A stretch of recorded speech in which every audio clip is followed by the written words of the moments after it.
les sportifs, salut les sportives, bienvenue dans cette nouvelle édition de Moselle Sport. Vous allez voir, ce week-end a été plutôt chargé et j'ai quelques beaux dossiers à vous présenter. Et je vous propose qu'on ouvre tout simplement le sommaire. Elle s'est tenue ce week-end, c'était la deuxième édition de la Nocti Run, une course nocturne dans les rues de Metz. Ce sera notre première partie. Ensuite, nous irons du côté des Metz Canonniers qui se sont inclinés face au VOSB, un match solide des basketteurs messins, mais malgré tout insuffisant. Et enfin, nous parlerons d'Inès Pilouti qui a fait son retour sur les rings. C'était en Muay Thai, c'était au Siam Fight 7 de Terreville. Mais avant tout cela, je vous propose de remonter vos chaussettes, c'est déjà l'heure du Récap Sport. Salut les potos! C'est quand même pas la tempête Gérard qui va empêcher le Récap Sport de démarrer, non? Allez, accrochez vos ceintures, on est mardi! On les avait quittés mercredi sur une défaite face à Istanbul en CEV Cup. Les joueuses du TFOC ont vite remis les gaz en Ligue AF ce week-end. En déplacement à Levallois, elles n'ont pas fait de chichi avec une victoire 3-0, rien que ça.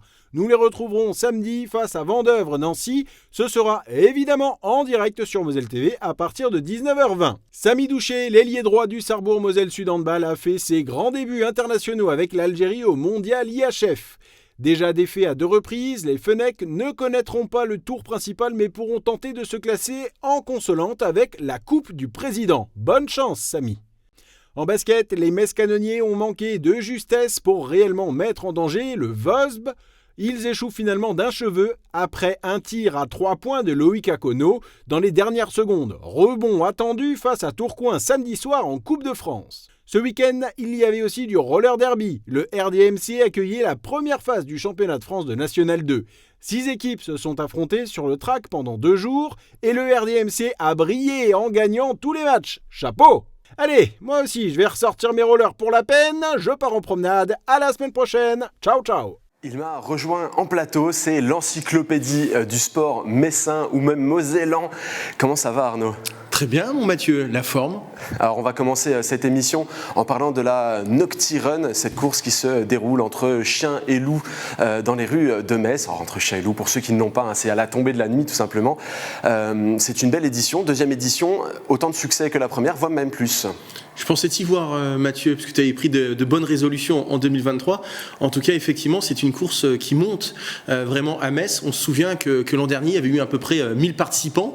Cette fois-ci, c'est 1003. C'est vrai que les organisateurs espéraient 1005. On n'en est pas très loin. Ils ont refusé du monde. En tout cas, effectivement, c'est une course qui marche très bien, puisque c'est vrai que c'est presque inédit dans le centre-ville de Metz de voir une course, comme tu l'as dit, entre chiens et loups. Je pense qu'on pourrait même aller plus loin. Et certains participants l'ont même regretté de jouer plus encore le côté nocturne, puisque c'est vrai que la course a débuté aux alentours de 17h, un petit peu en retard, mais il fait encore à peu près jour, en tout cas il ne fait pas nuit totalement, donc je pense que pour les prochaines éditions, puisqu'on sent vraiment qu'il se passe quelque chose avec cette Nocti Run, je pense que l'on peut peut-être espérer un départ plus tardif pour que voilà, toutes les lampes frontales soient allumées et que ça soit vraiment une très belle fête, ça l'est déjà, mais qu'on aille encore plus loin. Alors, tu as presque tout dit, on a les lampes frontales, on a un petit peu tout ce qu'il faut et je vous propose bien maintenant de vous plonger dans l'ambiance de cette course avec un reportage de Jean Milon.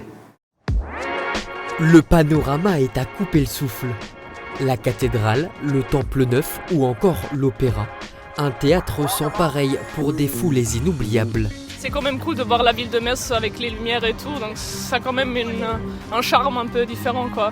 Une bonne course, on découvre des environs de Metz, c'est vraiment sympa. Et c'est ça que j'aime, c'est le changement, l'ambiance qui est complètement différente de jour. Et puis bon, c'est vrai que ce qui est agréable sur les courses comme ça, c'est aussi l'ambiance, les gens qui vous soutiennent. Ça donne de la patate pour les derniers mètres en tout cas, voilà. De la motivation, les coureurs ont pu aussi en faire le plein avant le grand départ.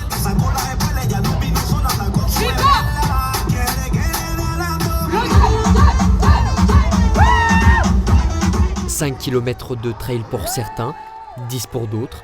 Cette année, le parcours offrait son lot de surprises et de difficultés. Beaucoup d'escaliers. Pas mal d'escaliers, pas mal de relances. C'est assez technique et il y a beaucoup de monde, du coup ça impose d'être agile aussi et les dépassements sont compliqués. Totalement différent de l'an dernier. La fin était très dure parce qu'il y a finalement pas mal d'enchaînements de bosses et notamment des escaliers même en descendant qui sont techniques et puis qui glissaient un peu. Vainqueur haut la main de 5 km l'an dernier, Geoffrey signe le doublé.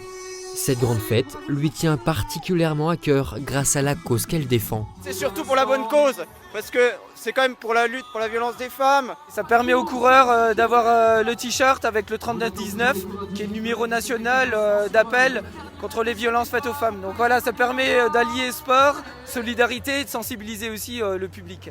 Un pourcentage des recettes de cette course sera d'ailleurs reversé à une association d'aide aux femmes victimes de violences conjugales. Alors on l'a entendu, il y avait du plaisir à participer à cette course, mais c'était malgré tout un parcours compliqué. Metz en nocturne avec ses pavés et ce week-end surtout avec de l'humidité aussi. C'était pas forcément très simple. Arnaud, qu'est-ce que tu penses de ces courses atypiques ? Eh ben c'est bien, en plus ça a la cote, vraiment ce genre de course. On voit effectivement le trail d'une manière générale se développer un peu partout. Là c'est encore autre chose, c'est un trail finalement urbain et ludique, puisqu'il y a effectivement, il faut quand même faire 5 ou 10 km, c'est pas donné à tout le monde, même si ce ne sont pas des distances trop compliquées d'une manière générale. Et puis effectivement, on l'a entendu au tout début de ce reportage et on le voit, c'est quand même hyper plaisant de courir de nuit avec le Temple Neuf en fond, presque en forme de carte postale. Donc ça c'est génial. Ce que j'ai relevé aussi, c'est que c'est pas le même parcours que l'an dernier. Donc c'est vrai que Planète Aventure, qui organise cette course, vraiment rivalise d'ingéniosité pour que voilà, au bout de 2 éditions, il n'y ait pas forcément de lassitude. Donc ça c'est très bien.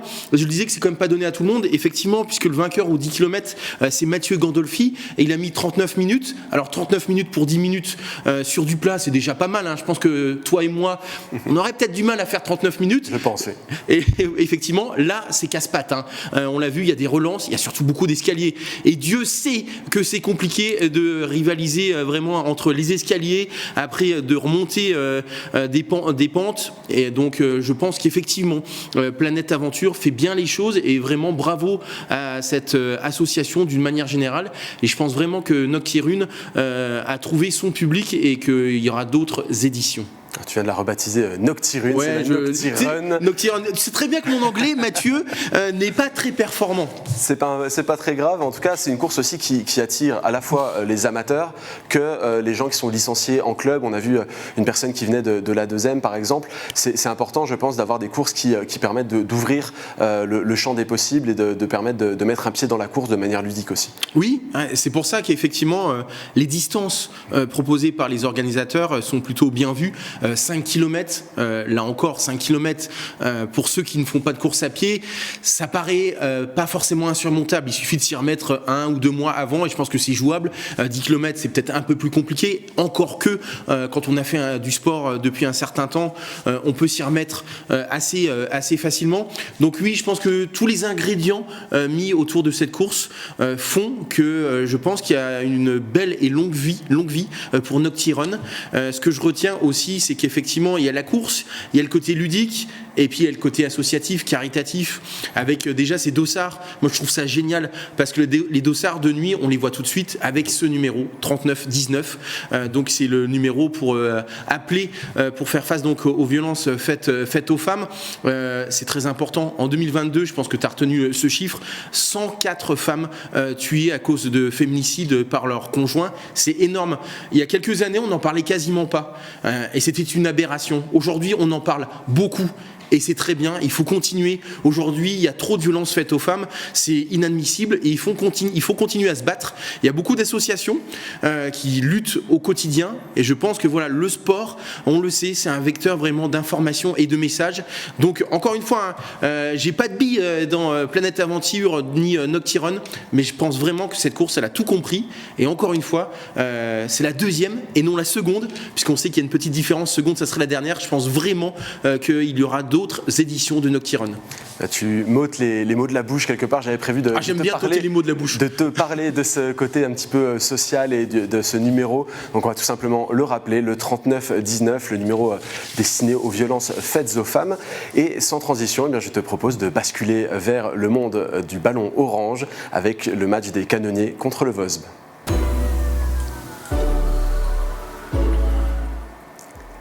C'était un match important qui se jouait au complexe Saint-Symphorien ce week-end entre les Metz Canonniers 5e et le Vosbles 1er. Un match où il fallait prendre des points impérativement. Et à la fin, c'est quand même le Vosbles qui s'est imposé. La logique du classement a été respectée. Ça ne s'est pas vraiment passé comme prévu, Arnaud. Oui, on voit les images. Je tiens à féliciter Jean Milon et toi-même pour ce match, pour nous l'avoir fait vivre, puisqu'on a vibré jusqu'au bout. On y a cru.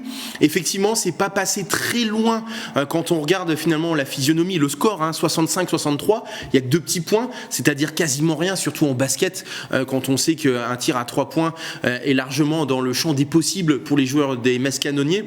Malgré tout, tu es mieux placé que moi, mais je pense que la victoire du Vosbles est méritée, puisque le Vosbles a quasiment tout le temps fait la course en tête. Quand on prend plus de 40 points lors de la première mi-temps, je vais reprendre les propos d'Akono au micro de Jean Milon, c'est beaucoup trop pour un club comme les Canonniers, alors que la défense fait partie presque des choses indispensables pour s'imposer à la fin du match. C'est dommage parce qu'effectivement on a ce double sentiment, le Vosbles qui pareil quand même un ton au-dessus, et ce sentiment d'inachevé parce qu'il y a des possibilités sur la fin, des lancers francs un petit peu lâchés en route, des tirs à 3 points qui touchent l'arc de cercle et qui ne rentrent pas. Donc c'est vrai que voilà, il y a beaucoup de déceptions. Justement, dans les travées du complexe Saint-Symphorien, on a beaucoup entendu parler un petit peu d'arbitrage à la fin du match, forcément, parce que ça va avec la frustration. Mais j'ai le sentiment quand même que ce sont les Canonniers qui se sont un petit peu mis une balle dans le pied eux-mêmes, à défaut de la mettre dans l'arceau, avec une course à l'égalisation entre le 3e et 4e quart-temps, où ils n'ont finalement pas réussi à mettre les paniers importants. Alors l'arbitrage, c'est vrai que c'est souvent quelqu'un qu'on cible quand le résultat n'est pas forcément là. Moi, au niveau de l'arbitrage, de ce que j'ai vu en tout cas, je suis pas certain que c'est... Comment je pourrais dire ? Ça a été un handicap pour Metz Basket. Je pense que des deux côtés du terrain, les arbitres ont sifflé des fautes. Je pense qu'en tout cas, il y avait une cohérence dans leur arbitrage. C'est ce qu'on peut retenir. Je trouve que cette défaite, elle est finalement symbolique, vraiment, de la saison de Metz Canonniers. Rien ne va dans le bon sens, finalement. On en a parlé sur ce plateau avec la suspension de l'entraîneur Tomba. C'est quand même une épine dans le pied de ce club. On ne va pas en reparler parce que je pense que c'est redondant. Malgré tout, les joueurs sur le terrain font comme ils peuvent. Sur ce match, il y a des joueurs qui sortent du lot, on va en parler, avec Mathis Bouvray et Gary Florimont. Justement, si tu veux détailler. Mais je pense que les cadres, d'une manière générale, quand je vois Carolac 12 points, Akono 8, Cali 6, peut-être un petit peu moins bien, mais je pense que les cadres, d'une manière générale, ont répondu présent. Donc, encore une fois, je pense tout simplement que sur ce match, même si ça se joue vraiment à rien, Metz BC était un tout petit peu moins fort que le Vosbles. Tu les as cités, Mathis Bouvray qui a fait une très belle entrée et qui a été sur tous les fronts, et surtout Gary Florimont qui a joué quasiment tout le match et qui a fait un gros chantier, et on ne peut pas lui en demander beaucoup plus finalement sur un match comme celui-ci. Est-ce que finalement les Canonniers ne se reposent que sur peu de joueurs, ou est-ce qu'il y a un manque sur certains postes ? Comment je pourrais dire ? Je pense que Mathis Bouvray, c'est pas de lui que doit venir la lumière. C'est un jeune joueur, il fait de très bonnes choses. Je sais que toi tu l'aimes beaucoup. C'est un gamin à ce niveau-là. C'est de l'or en barre. Il fait beaucoup de choses, que ça soit à la passe, la vision du jeu, la lecture du jeu. Il amène aussi de la vitesse, vraiment, quand il rentre sur le terrain. Donc, c'est très bien ce qu'il fait. Mais encore une fois, ce n'est pas à lui de faire la différence. Après, sur Gary Florimont, il faut se poser les bonnes questions. Gary Florimont, effectivement, sur ce match, il a sorti un match de mammouth. Il a été l'homme presque providentiel. Il a fait un chantier monstre dans la raquette, dans la peinture. Il était là pour faire les écrans. Il était là pour faire les passes, pour être dans son rôle de pivot, pour être au scoring. Maintenant, il y a d'autres pivots à Metz BC. J'aime beaucoup Vincent Pourchaud.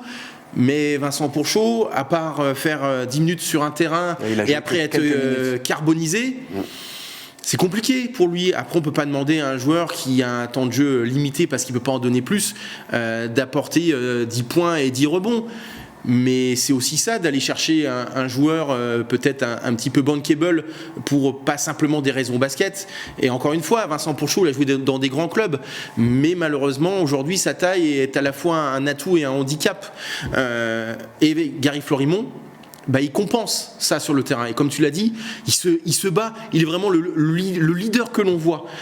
C'était à l'époque Florent Pietrus en équipe de France. C'était vraiment le leader qui amène quelque chose, qui donne vraiment le là à son équipe. Gary Florimont, c'est aussi le cas sur ce match. Et qui fait aussi les tâches de l'ombre, celles qu'on ne voit pas sur les feuilles de stats, mais qui sont très importantes pour un club, les bons écrans, les bons gestes défensifs finalement. Exactement, mais encore une fois, il ne peut pas se démener. Et comme tu l'as dit, pour répondre enfin à ta question, effectivement, je pense qu'il manque de banc, en tout cas de qualité dans des rôles un petit peu de l'ombre sur le banc. Je pense qu'aujourd'hui, il y a un bon 5 majeur, il y a des joueurs qui peuvent apporter aussi du banc, mais pas assez. En tout cas, sur ce match, on a vu, même si ça se joue encore à rien, mais Metz BC joue à domicile. Et l'appui, on l'a senti. Donc on voit quand même qu'il y a une différence entre les deux clubs. Et tu l'as dit, ça se joue à rien malgré tout, et c'était finalement un 3 points de Loïc Akono dans les dernières secondes qui a redonné un tout petit peu d'espoir, qui a failli faire basculer le match, et je vous propose de le revoir dans les conditions du direct. Pour dire rien du tout. Ça joue dans un genre de poche. Il faut jouer là, il faut jouer, il faut tirer. C'est dedans, incroyable. Même lui n'y croit pas. Il n'en revient pas. Un shoot désabusé. Il a lancé cette balle comme une patate là. Il était en manque de solution absolue. Il n'y avait plus aucun mouvement du côté des canonniers. Tout le monde était arrêté, tout le monde était pris. Il était obligé. Je pense que c'était pas tout ce qui était prévu, Mathieu. Alors, je pense que Yossri Boualleg avait pu dessiner tout ce qu'il voulait sur la tablette pendant le temps mort précédent. Ça ne lui ressemble pas du tout. Et là, ça relance tout, même s'il reste très peu de temps. 2 secondes 8 pour créer l'exploit. Mathis Bouvray, la remise en jeu pour Loïc Akono qui va prendre directement le shoot. Ah, c'est manqué, ça touche le fond de l'arceau. Quel dommage, quelle désillusion pour les Messins qui étaient à 2 cm de l'emporter ce soir face au premier de la poule de championnat de National 2. Et voilà, on va forcément rester sur ces images un petit peu frustrantes, ce dernier tir de Loïc Akono qui n'a pas pu doubler l'exploit finalement. Et on espère que les canonniers vont savoir se relever, puisque désormais l'écart se creuse avec la tête de la poule et les qualifications en play-off. Mais pour le moment, il est temps d'aller du côté du 111 de Terville, puisqu'il y avait le Siam Fight 7 et le retour d'Inès Pilouti.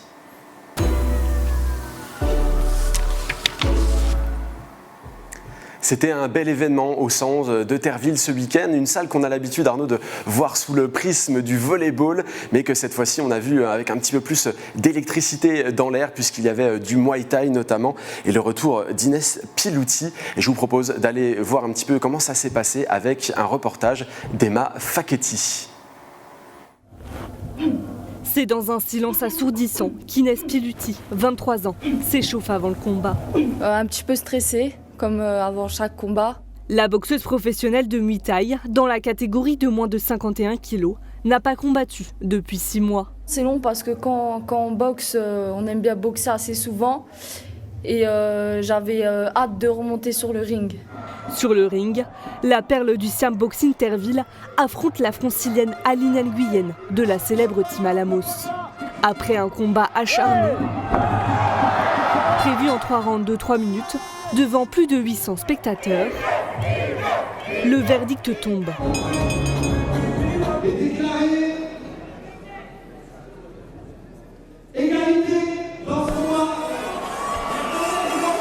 Match nul. Je suis un peu déçue. Après, j'avais mal au bras déjà au premier round.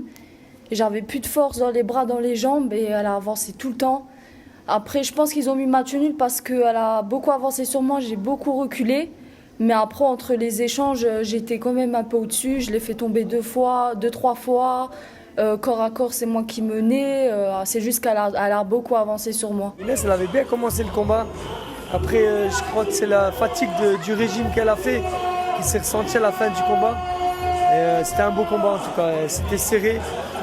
Et ça allait bien pour la préparation pour les prochains. Championne du monde en catégorie junior, moins de 54 kg en 2016, l'athlète espère retrouver l'équipe de France pour les championnats d'Europe 2023, programmés en Turquie le mois prochain.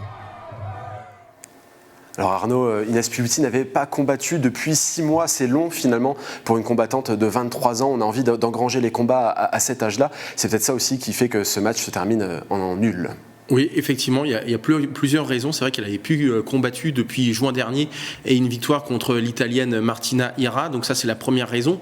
Et puis, il faut se souvenir qu'en fait, Inès, elle n'avait pas combattu entre 2020 et 2022. Donc, elle est restée 2 ans sans monter sur le ring, officiellement en tout cas. Puis, de 2022 jusqu'à juin, elle a combattu et elle a eu de nouveau cette disette de 6 mois. Donc, c'est vrai que finalement, en 2 ans et demi, elle a quasiment pas combattu. Et comme elle le dit si bien, pour retrouver les automatismes, pour retrouver aussi le sens vraiment de ses coups, il n'y a rien de mieux que la compétition. Donc ça, c'est la première chose. Et puis, on a entendu son entraîneur parler du régime à la fin. Quand on est obligé quasiment la dernière semaine, alors on sait que c'est le lot quasiment de tous les boxeurs, mais quand même de perdre 1,5 kg la dernière semaine, tu le sais bien, 1,5 kg pour nous c'est impossible, on n'y arrive pas. Alors pour Inès Pilouty c'est peut-être un peu plus simple, mais toujours est-il qu'il faut y parvenir, et ça trotte certainement dans la tête en se disant ouais, sur la balance il faut que je les perde, c'est quasiment 2 kilos, donc ça a pu jouer. Et puis en face il y avait une adversaire, il y avait quand même Adeline Nguyen qui n'est pas n'importe qui lui a posé des problèmes, que ça soit au corps à corps. Et puis quand on a une boxeuse en face de soi qui avance constamment, c'est pas facile non plus à gérer, parce qu'on se dit au niveau de la psychologie, elle a confiance en elle. Elle a confiance en elle, elle avance, elle veut me faire mal, elle veut me porter des coups, donc il faut que je réagisse différemment. Parce qu'on sait qu'Inès Pilouty, c'est une boxeuse offensive. Donc je pense qu'elle s'attendait peut-être pas à ce genre d'adversaire, même si elle la connaissait. Donc je pense que ces 3 raisons expliquent, entre guillemets, ce match nul. Alors ce match nul, il est frustrant, parce que forcément, à domicile, elle avait envie de bien faire, elle avait envie de s'imposer. Mais malgré tout, on essaye de positiver à Moselle TV et à Moselle Sport. Après 6 mois sans combattre, c'est pas si mal. Justement, c'est plutôt encourageant parce qu'Inès Pilouty, elle a d'autres ambitions. Elle veut cette année engranger plusieurs combats. Il y en a déjà qui sont planifiés. Et puis, elle veut aussi participer au championnat d'Europe IFMA qui a lieu le mois prochain, je crois même à la fin du mois. C'est important pour elle d'avoir des échanges comme celle-ci. Aller recoller avec l'équipe de France aussi, c'est pas n'importe quoi dans la carrière d'une athlète. Oui, Inès Pilouty, c'est pas n'importe qui. Alors, c'est vrai que dans sa spécialité, malheureusement la vitrine au niveau de la médiatisation est très rarement là, mais c'est une jeune femme qui a quasiment tout gagné chez les jeunes. C'était même une cannibale, elle s'imposait partout. Donc effectivement maintenant il faut aussi qu'elle passe à l'étape supérieure, c'est-à-dire les professionnels, mais effectivement elle a les dents longues. Je pense que sa quête ultime c'est vraiment de remporter un championnat de France professionnel. Elle le veut ce titre, et je pense qu'elle n'arrêtera pas ou elle passera pas à autre chose tant qu'elle n'a pas ce titre. Donc pour elle c'est hyper important. Et effectivement, la prochaine étape, ce sont ces championnats d'Europe avec l'équipe de France en Turquie. Je pense que ça va lui faire du bien d'enfiler le maillot de l'équipe de France. Elle va voir autre chose. Elle va voir où elle en est aussi au niveau international. Je pense que petit à petit, je pense que dans le domaine sportif, les athlètes, ils sont pas forcément patients, mais je pense qu'il faut qu'elle prenne un peu de patience, qu'elle temporise. Elle n'a pas combattu pendant 6 mois, comme je le disais. Avant, c'était pendant 2 ans. Qu'elle y aille piano, et je pense que ça va se remettre en ordre de marche très rapidement, parce que la boxe, elle l'a. Elle a ce qu'il faut pour gagner et envoyer ses adversaires au tapis. Donc je pense qu'on va entendre reparler d'Inès Pilouty, et je la vois très bien remporter un titre de championne de France pro dans les prochains mois. La chance et le malheur qu'elle a quelque part, c'est qu'au niveau français, elle a assez peu de concurrentes, en tout cas dans sa catégorie de poids. Donc c'est difficile aussi de se mesurer. Donc peut-être que le championnat de France n'est pas une fin finalement en soi. Elle va après essayer d'aller chercher des gros combats, peut-être des gros événements. Là, c'était une relance avec un événement qui est organisé par son club, etc. Mais elle va pouvoir aussi aller se tester ailleurs, dans des salles peut-être un petit peu plus hostiles, avec des combattantes aussi de niveau supérieur. Ça va être intéressant de la suivre, parce qu'à 23 ans, elle a sa carrière devant elle. Oui, exactement. Effectivement, elle avait tenté de combattre par 2 fois entre juin et décembre, mais elle n'a pas trouvé d'adversaire. La première, je crois, était malade. Avec la deuxième, ils n'ont pas trouvé d'accord pour le nombre de rounds, donc c'est compliqué. On le voit bien, puisque ce sont comme des petits détails finalement pour trouver des adversaires. Mais effectivement, je te rejoins, Mathieu. Effectivement, il n'y a pas beaucoup de monde dans sa catégorie, donc forcément, à un moment ou à un autre, elle va sans doute être championne de France professionnelle. Mais c'est une étape dans la carrière d'une jeune femme qui, je le rappelle, a tout gagné dans sa jeunesse. Commençons encore une fois par ce titre de championne de France Pro, et encore une fois je pense qu'après ça va dérouler, parce que je le répète, la boxe elle l'a. Arnaud, contrairement à la carrière d'Inès Pilouti, c'est la fin de cette émission. On te retrouve mercredi soir pour le match entre Metz Handball et Nantes. Avec un mec bien, je crois, à mes côtés. Un certain Mathieu Anquinet, ouais, je crois, mais je ne m'avance pas. Et on te retrouvera également samedi pour le match entre le TFOC et le VNVB, qui va être tout aussi intéressant. Je remercie les équipes techniques qui ont travaillé sur cette émission. D'ici la semaine prochaine, vous connaissez le rendez-vous, c'est sur moselle.tv. D'ici là, transpirez bien, à bientôt.